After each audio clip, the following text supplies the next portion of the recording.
नमो बुद्धाय। जय भीम साथियों, मैं हूं प्रदीप बौद्ध और आप देख रहे हैं धर्म की बात प्रदीप बौद्ध के साथ। आज हम श्रावण बुद्ध विहार में आए हैं और हमारे साथ इस समय जो बैठे हैं वो बौद्ध भिक्षु धम्मानंद विवेचन जी हैं। आइए हम उनसे बात करते हैं। और मैं आप लोगों से ज़रूर कहना चाहूँगा, इस जो चैनल है इसे सब्सक्राइब कीजिएगा और इसकी जो वीडियो हैं उनको शेयर कीजिए, जिससे धर्म का प्रचार प्रसार बढ़ सके। भंते जी वंदन। भंते जी, जो पहले के समय काल बुद्ध के समय काल में मूर्तियों का प्रचलन नहीं था, मगर अब कहीं ना कहीं देखा गया है जैसे कि तरक्की होनी स्टार्ट हो गई है कि मूर्तियां स्थापित हो चुकी हैं मंदिरों में, अपने बुद्ध विहारों में।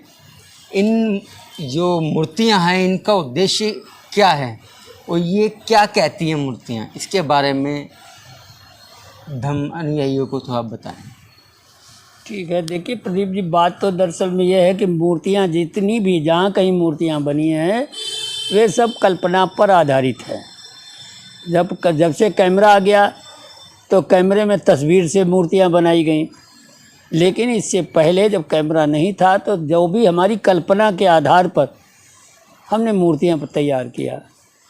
तो मूर्तियां जो होती हैं, वास्तव में देखा जाए तो मूर्ति कहाँ लगाई जाती है? मंदिर में। तो मंदिर क्या कहते हैं? मंदिर कहते हैं मन इंद्रिय को संयत करने के स्थान को मंदिर कहते हैं, क्योंकि सारे शरीर का कर्ता धर्ता तो मन है, सारे संसार में मन की गति है। तो जब मन ही ठीक नहीं होगा तो आप क्या करेंगे? तो जैसे विद्यालय स्कूल को कहते हैं, उसी प्रकार से मंदिर मन इंद्रिय को संयत करने के स्थान को मंदिर कहते हैं। तो मंदिर में जैसे स्कूल में शिक्षक होता है, उसी प्रकार से मंदिर में पुजारी होता है। तो पुजारी उसको कहते हैं जो उस मूर्ति के बारे में पूर्ण जानकारी रखता है। पुजारी मतलब हो गया कि पूर्ण जानकारी वाला। और वो जो मूर्तियां हैं, मूर्तियां ऐसे ही होती हैं जैसे स्कूल में ब्लैक बोर्ड होता है। ब्लैक बोर्ड पर शिक्षक अपने अनुसार कल्पना करके उनको बताकर बताता है, इसका मतलब ये है, इसका मतलब यह है। ठीक उसी प्रकार से मंदिर में जो मूर्ति है वह एक ब्लैक बोर्ड है, और ब्लैक बोर्ड में उसने कल्पना करके उस ब्लैक बोर्ड पर मूर्ति बनाई है। अब उसके गुण अवगुण हर मूर्ति में उसकी पूजा करने का एक तरीका है। मंदिर में जाते हैं तो पूजा करते हैं। पूजा का मतलब है पूर्ण जानकारी। उस मूर्ति के माध्यम से हम उसके व्यक्तित्व की जानकारी करते हैं। कौन था, क्या उसके विचार थे, क्या उसमें अवगुण थे, क्या उसमें सद्गुण थे। इन सब की चर्चा पुजारी के द्वारा, जो पूर्ण जानकारी रखता है, उसके द्वारा अन्य लोगों को दी जाती है। जैसे स्कूल में विद्यार्थी होते हैं, उनको शिक्षक पढ़ाता है, उसी प्रकार से जो पूजा करने आए हैं, पूरी जानकारी लेने आए हैं मंदिर में, पुजारी उनको उस मूर्ति के बारे में पूरी जानकारी देता है। अर्थात जब भी हम पूजा करके लिए जाते हैं तो वहाँ उस मूर्ति के सामने हम एक दीपक जलाते हैं। दीपक जलाने का मतलब हुआ कि जहाँ जहाँ दीपक जलाते हैं वहाँ अंधकार समाप्त हो जाता है। तो उसी तरीके से हमारे अंदर भी अज्ञानता रूपी अंधकार है। तो इस मूर्ति में जो ज्ञान रूपी प्रकाश है, तो उसके ज्ञान को प्राप्त करने के निमित्त हम दीपक रखते हैं। दीपक जहाँ जहाँ जलती है वहाँ अंधेरा मिट जाता है। तो उसी प्रकार से हम उसके सामने दीपक जला रहे हैं। उसका ज्ञान रूपी प्रकाश हमारी अज्ञानता रूपी अंधकार को मिटा रहा है। इस निमित्त हम पूजा में दीपक जलाते हैं। तो पूर्ण जानकारी प्राप्त करने के लिए हमने दीपक जलाया। फिर दूसरा काम करते हैं, गंध की पूजा है, गंध से पूजा करते हैं। तो उस मूर्ति में गंध का मतलब है सुगंध और दुर्गंध। गंध दो प्रकार की होती है, एक सुगंध होती है, एक दुर्गंध होती है। तो सुगंध माने सद्गुण, दुर्गंध माने दुर्गुण। हर व्यक्ति में दुर्गुण सद्गुण को वास होता है। किसी में सद्गुण ज़्यादा हैं, दुर्गुण बहुत कम हैं, तो वह सद्पुरुष कहलाता है, और किसी में दुर्गुण ज़्यादा होते हैं और सद्गुण कम होते हैं, तो वह दुष्ट पुरुष कहलाता है, दुष्ट पुरुष होता है। तो इसी तरीके से हम जो मूर्ति है हमारे सामने, उसके सद्गुण क्या है और दुर्गुण क्या है। इसलिए पूजा में हम सुगंध जलाते हैं, दुर्गंध नहीं जलाते हैं। तो सुगंध माने सद्गुण, उस मूर्ति में क्या क्या सद्गुण हैं, तो उन सद्गुणों के आधार पर हम सुगंध जला करके उसका स्मरण करते हैं कि उस मूर्ति में क्या क्या सद्गुण हैं। इसी तरीके से जब हम सद्गुणों का चिंतन करते हैं तो हमारा मन सद्गुणी हो जाता है। जब हम दुर्गुणों का चिंतन करते हैं तो हमारा मन दुर्गुणी हो जाता है। तो दुर्गुण तो पहले से हमारे अंदर बहुत हैं, लेकिन उस मूर्ति के सद्गुणों का चिंतन करने से हमारा मन सद्गुणी हो जाता है। तो हम अपनी काया से सद्गुण का काम करते हैं और अपने मन से सद्गुण का चिंतन करते हैं और वाणी से सद्गुणों के बारे में चर्चा करते हैं। इस प्रकार से कायिक, वाचिक, मानसिक स्थिर से 3 प्रकार की पूजा होती है, 3 प्रकार की जानकारी प्राप्त होती है। तो हमने दीपक जला दिया, गंध जला दी। अब उसके बाद में पुष्प पूजा, फूल चढ़ाते हैं। पूजा में फूल, तो फूल जो है हमारे जीवन की जानकारी देता है। फूल हमारे अनित्य जीवन के बारे में जानकारी देता है। तो फूल हमेशा पूजा में एक फूल लगता है, वो भी अपने हाथ से तोड़ कर चढ़ाया जाता है। अर्थात पूर्ण जानकारी प्राप्त करने के लिए जीवन को, जैसे जीवन में हमने फूल को तोड़ दिया तो अब उसका जीवन रुक गया, अब उसकी जो सुंदरता है वह बदसूरती में बदलेगी और उसकी जो खुशबू है वो बदबू में बदलेगी। इसी प्रकार से प्रतिक्षण मौत मेरे पीछे पड़ी है। तो आपके जो सद्गुण हैं उनको मैं इसी समय धारण कर लेता हूँ, वरना इस फूल की तरह कल होगा नहीं होगा, अगली सांस आएगी नहीं आएगी, इस फूल की तरह विकृति को प्राप्त होता जा रहा हूँ। अतः समय रहते मैं आपके उस ज्ञान को धारण कर लेता हूँ ताकि हमारे जीवन का लाभ मिल सके, वरना तो जीवन नष्ट हो ही रहा है धीरे धीरे करके।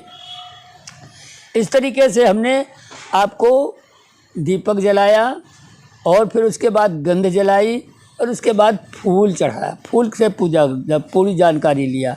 अब उसके बाद में आता है वनस्पति।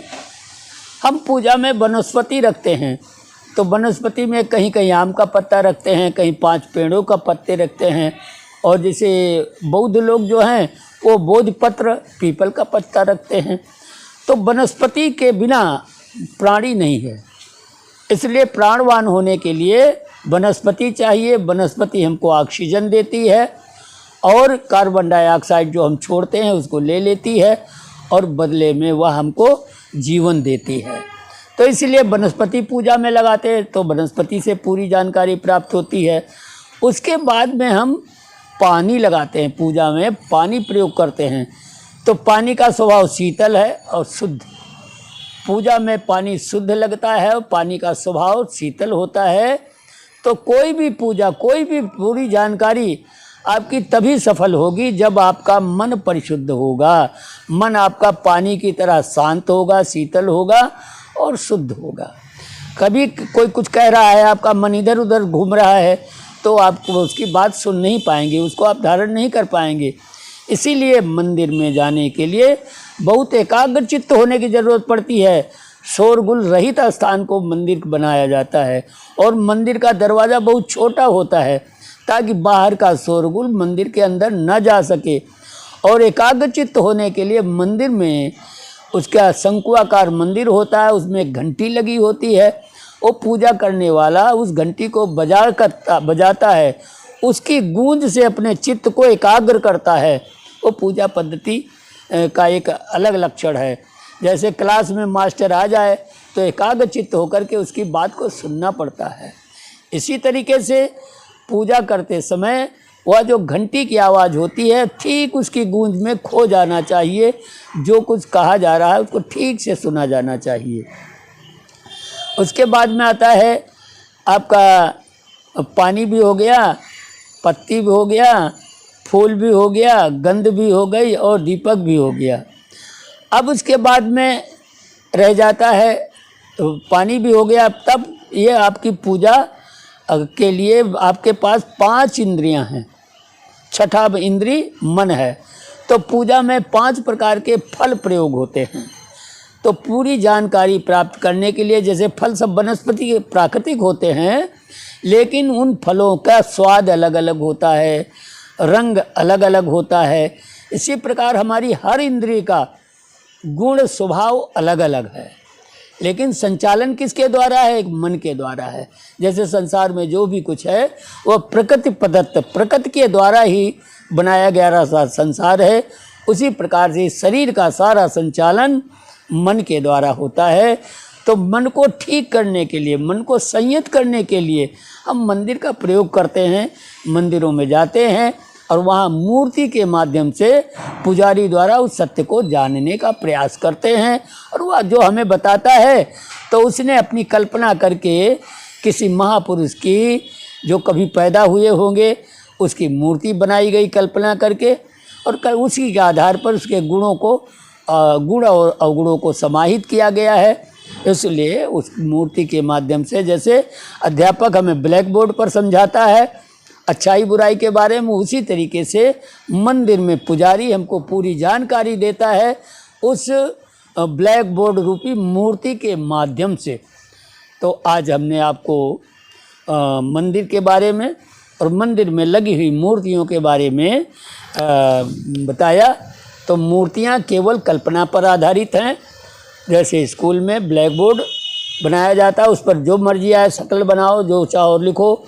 इसी प्रकार से मूर्तियां, हर मंदिर में अलग अलग मूर्तियां होती हैं, अलग अलग उनके विषय होते हैं और उनके बारे में पुजारी ठीक प्रकार से जानकारी रखता है। तो पुजारी माने पूर्ण जानकारी वाले से जब पूछोगे तो वह उस मूर्ति के बारे में ठीक से बता सकेगा। और अंधा अंधा ठेलिया दोनों को पड़ंत, मूर्ख पुजारी और मूर्ख पूजा करने वाला, कराने वाला, तो फिर उसका परिणाम, वर्तमान का जो परिणाम निकल रहा यही होगा। तो पूजा एक अंधविश्वास पैदा हो गया है। पूजा के नाम पर समाज का शोषण हो रहा है, पूजा के नाम पर पुजारी शोषण कर रहा है और विकास के बजाय विनाश की ओर सारा समाज जा रहा है। सत्य के नाम पर असत्य के सहारे जीवन जी रहा है। आज इतना ही, फिर भविष्य में कभी अवसर मिलेगा तो फिर आगे चर्चा करूँगा। मैं चाहता हूँ आप सबका मंगल कल्याण हो, आप सबको सद्बुद्धि प्राप्त हो, ये दुर्बुद्धि से बचें और जीवन में शोषण से बचकर अपना विकास के रास्ते पर चले। धन्यवाद आप सबके लिए। साधु साधु। साथियों, आपको ये वीडियो कैसी लगी कमेंट बॉक्स में आप ज़रूर लिखें। भंत जी से आपको कोई भी सवाल हो किसी भी प्रकार का, उसके लिए आप कमेंट बॉक्स में लिख कर पूछ सकते हैं। हम भंत जी से आपकी बात ज़रूर रखेंगे। और हमारे चैनल को सपोर्ट करने के लिए आपको थैंक्स बटन को दबाना है, जिससे वो हमें सपोर्ट मिल सके आगे बढ़ाने के लिए। नमो बुद्धाय। जय।